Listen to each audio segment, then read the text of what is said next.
Morning student. इससे पहले मैं नौवां लेसन का वीडियो बना डाली हूँ, तो उसके लिए अभी रुकना। अभी 8वां लेसन पढ़ोगे, है ना। 2 विश्व युद्धों के बीच रूसी क्रांति और महामंदी। जैसे जैसे प्रथम विश्व युद्ध समाप्त होने लगा, वैसे वैसे पूरे यूरोप में एक क्रांतिकारी लहर उठी, जिसने राजघरानों और तानाशाही राज व्यवस्थाओं को उखाड़ फेंका। जो राजघराने थे, तानाशाही जो करते थे, उस व्यवस्था को बाहर फेंका। इसकी शुरुआत मार्च सन 1917 में रूस की क्रांति से हुआ। वहाँ के सम्राट जार निकोलस को अपनी गद्दी त्यागनी पड़ी, है ना। जो प्रथम विश्व युद्ध है, उसके बाद जब क्रांतिकारी लहर उठी तो जार निकोलस को अपनी गद्दी त्यागनी पड़ी।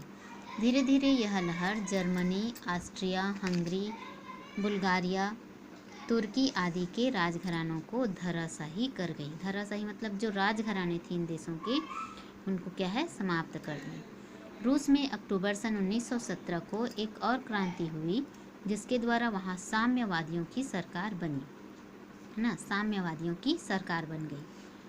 अन्य देशों में साम्यवादी या समाजवादी सरकारें तो नहीं बनी, मगर वहाँ लोकतंत्र की स्थापना हुई। और जो देश थे वहाँ क्या है, साम्यवादी सरकार तो नहीं बना, लेकिन वहाँ लोकतंत्र की स्थापना हो गई, जैसे हमारे देश में लोकतंत्र है। जर्मनी में वाइमर संविधान नामक जगह पर इस संविधान की रूपरेखा बनी। जो जर्मनी में है वहाँ क्या, वाइमर नामक जगह है, वहाँ संविधान की रूपरेखा बनी लागू, जिसके तहत हर वयस्क महिला, जो संविधान है वाइमर संविधान, उसके तहत हर वयस्क महिला और पुरुष, अमीर और गरीब, सबको चुनाव लड़ने व वोट डालने का अधिकार मिल गया। जिसमें क्या है, सभी लोग चुनाव लड़ भी सकते हैं उसकी योग्यता के अनुसार और वोट भी डाल सकते हैं। लेकिन वाइमर गणतंत्र लगातार तनाव से ग्रसित था, क्योंकि एक तरफ उस पर विजयी देशों का दबाव था कि वह वर्साई संधि की शर्तों को पूरा करे, और वहीं दूसरी ओर जर्मन लोगों से में इसके खिलाफ ज़बरदस्त गुस्सा था। जो वर्साई की संधि थी उसमें सबसे ज़्यादा नुकसान जर्मनी को हुआ था, ना। तो जर्मनी की जो आम जनता थी उसके मन में क्या था, गुस्सा था।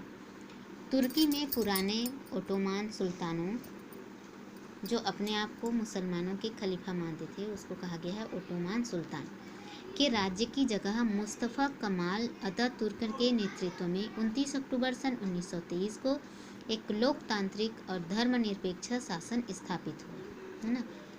क्या तुर्की में लोकतांत्रिक धर्मनिरपेक्ष शासन स्थापित हुआ और औद्योगिकरण की प्रक्रिया भी शुरू हुई। इस्लामी धार्मिक कानून की जगह लोकतांत्रिक कानून लागू किया गया, है ना। इस्लामी कानून जो धर्म के अनुसार कानून था, उसकी जगह पर लोकतांत्रिक कानून को लागू किया गया। धार्मिक मदरसों की जगह सभी बालक बालिकाओं के लिए आधुनिक स्कूल व्यवस्था स्थापित की गई।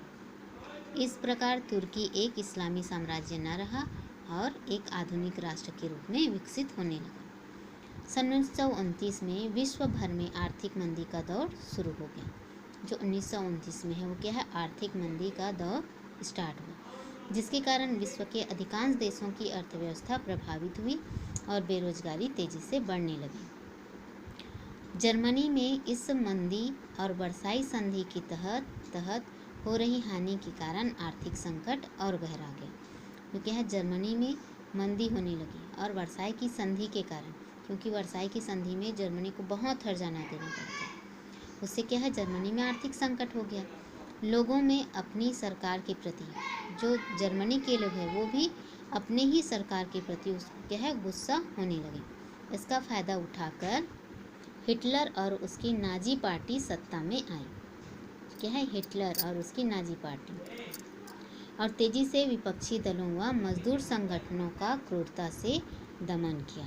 मतलब जो विपक्षी दल हैं, अपने पक्ष के विपक्ष वाले हैं ना, विपक्षी दलों को और मजदूर जो संगठन बनाते थे उनको समाप्त करने लगा।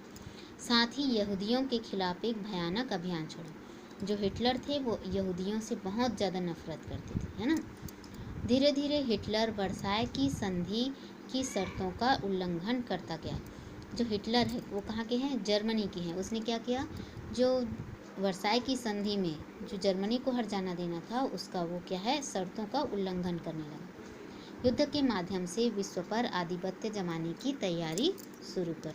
उन्हीं दिनों ब्रिटेन और अमेरिका में एक नए तरह के राज्य की अवधारणा विकसित हुई जिसे वेलफेयर स्टेट कहते हैं। इसमें माना गया कि राज्य लोकतांत्रिक सिद्धांतों के आधार पर चले, नागरिकों के लोकतांत्रिक अधिकारों की सुरक्षा हो, जो आम जनता को अधिकार मिले है उसकी सुरक्षा हो, और साथ में राज्य लोक कल्याण को अपनी प्रमुख जिम्मेदारी माने।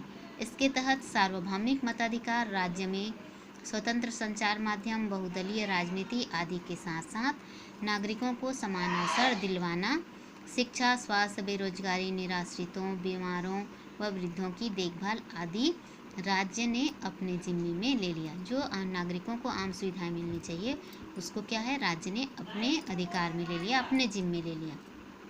इस तरह के राज्य के लोक कल्याणकारी कार्य के द्वारा ब्रिटेन व अमेरिका देश सन 1929 की मंदी से उबर गए। जब ब्रिटेन ने, है ना, ऐसे लोक कल्याणकारी कार्य को अपनाया तो क्या है, आर्थिक मंदी से उबरने लगे। आज के लिए इतना ही।